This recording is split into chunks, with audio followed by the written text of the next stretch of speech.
Kami baru sampai ya dari Pengadilan Negeri Bandung ya, lumayan jauh perjalanan kami ini. Cuman begini ya, saya sedikit kecewa. Karena apa?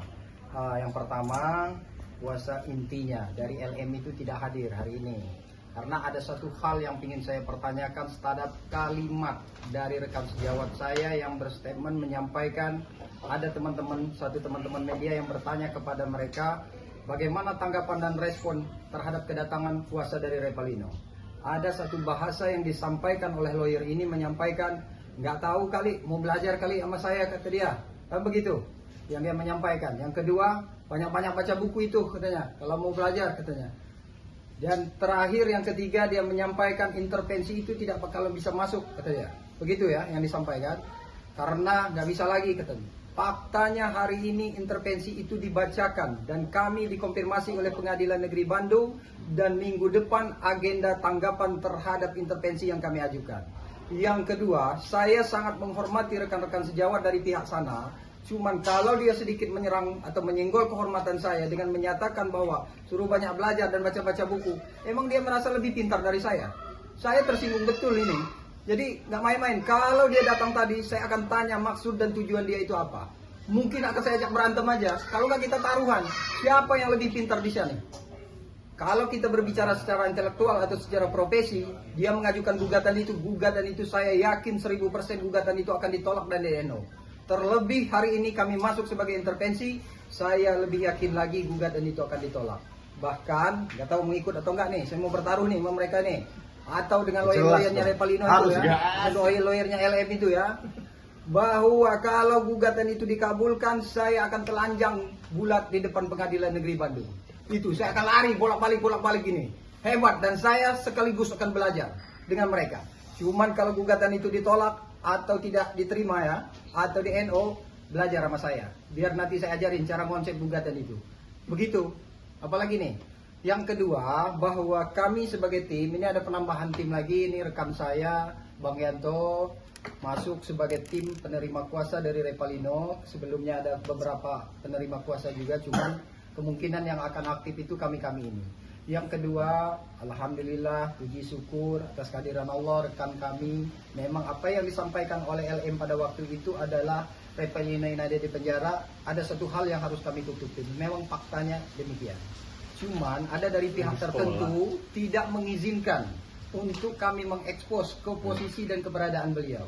Dan hari ini beliau hadir bersama-sama teman media untuk menyampaikan kebenaran dan membuat terang terhadap tuduhan LM ini kepada RK. Yang kedua, kaitannya kalaupun dia di penjara ataupun sekolah ataupun pesantren, ini tidak ada urusan, tidak ada korelasinya. Karena yang kita bahas di sini 2021 awal sampai anak itu lahir 26 Januari 2022. Ya, nah, satu lagi kisi-kisi buat teman-teman semuanya. Kalau dia bisa membuat laporan pengaduan ke Komnas Perempuan, Komnas Anti Kekerasan terhadap Perempuan dan Anak, menurut saya itu tidak efektif. Kenapa? Kekerasan terhadap perempuan dan anak itu hanya untuk membuat pengaduan laporan terhadap perempuan yang mengalami kekerasan. Contohnya KDRT. Ini cerdas kawan gue ini, cerdas. Jadi KDRT, ada penganiayaan terhadap anak di bawah umur. Itu efektif dan tepat membuat permohonan dan perlindungan hukum seperti itu. Kalau Komnas Anti Kekerasan terhadap Perempuan dan Anak merekomendasikan atau membuat perlindungan kepada LM ini, hari ini saya pertanyakan Komnas Anti Kekerasan terhadap Perempuan dan Anak kalau memberikan permohonan perlindungan itu kepada LM ini. Kenapa? LM ini sendiri yang berstatement, ani no. Kan begitu? Simpanan yes. Begitu ya?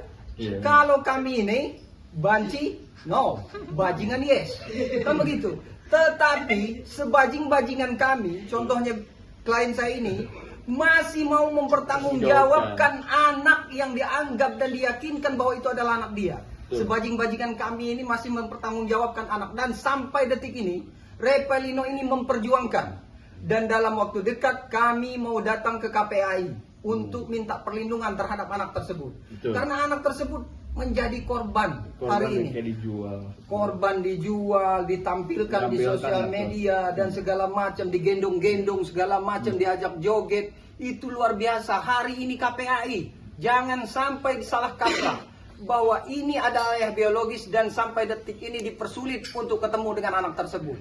Dan sampai detik ini dia mempertanyakan dan menuntut haknya sebagai ayah biologis. Jadi dalam waktu dekat kami secara resmi akan membuat pengaduan dan permohonan kepada KPAI. Jadi siap untuk menggendong saya ya? Siap. Bang, tadi Untuk juga ganti di- nama sudah disiapkan belum? Nah, Siap, tadi juga ya? dikatakan kalau misalnya hak asuh memang ada di Bang Inu juga akan mengganti semua identitas, nama dan lain-lain. Mungkin dari kuasa Pasti. hukumnya seperti apa? Itu begini ya. Jadi nanti ditambahkan nama Repelino. Mungkin apa yang sudah disampaikan Repelino itu maksud niatnya dalam hati bahwa itulah bentuk tanggung jawab dan peduli dia terhadap keyakinan apa yang disampaikan LM itu pada waktu itu.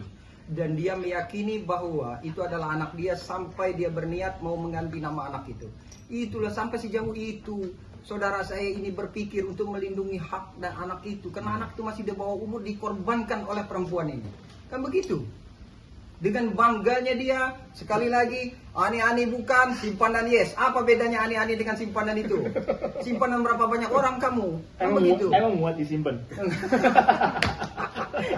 Nanti kamu disuruh cuci muka lagi. Apa mandi. Ini bilang gembel lagi kita nanti. Kan Emang begitu. Akhirnya Revelino keluar dari sekolah dan kemarin dia bersikeras kalau tidak mengenal Revelino juga. Jadi begini ya, saya melihat bahwa LM ini suatu kepanikan ya.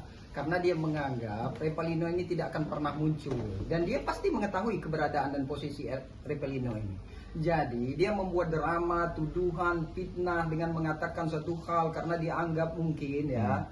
Ini statement dia sendiri ya, pada saat di awal preskon, tujuan dia kan duit. Mungkin itulah ya, saya menduga hal itu dilakukan karena apa?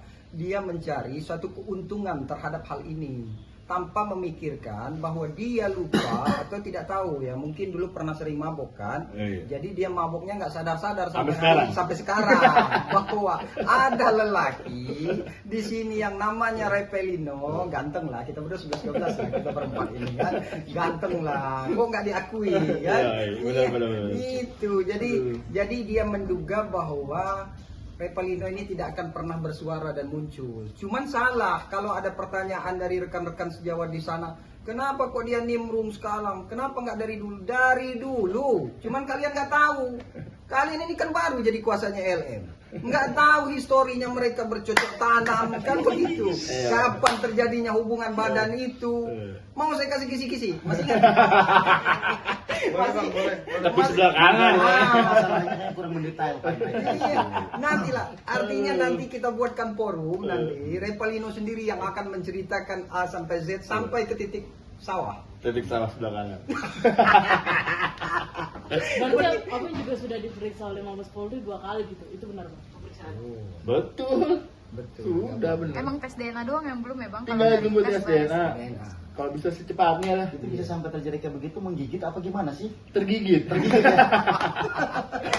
Gak apa-apa ya, biar gak tegang, kita santai-santai aja. Mungkin ada tambahan dari abang ini. Ada pesan nggak buat LM? Buat LM ada pesan nggak? Cukup Hah? udah. Nggak ada. Nggak ada. Apalagi nih sekarang ya. Nah, ada tambahan nggak tuh?